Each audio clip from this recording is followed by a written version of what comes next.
Na ako dito sa rice cooker and ayan na yung result nung kanin and sinabay ko na rin yung boiled egg and pinunasan ko pala yan ng antibacterial, weight wipes, ganyan, tapos sinugasan kong tubig para hindi madumi yung balat. So ayan, hinalo ko na siya dito sa kanin na steam rice, na plain rice.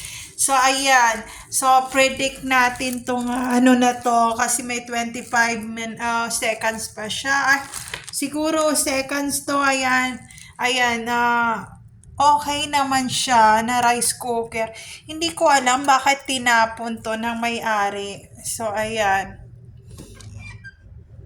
Siguro sa Japan to na pangluto talaga na rice cooker.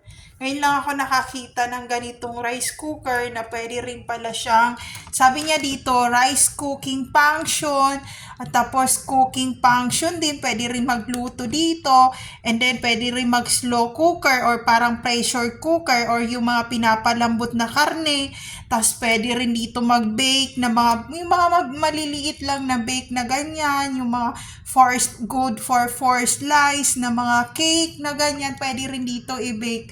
So, ayan, very helpful talaga tong sinabi niya dito 4-in-1 function cooker with ano na siya, with air fryer na parang ganun. So, ayan, I just wanna share, friends.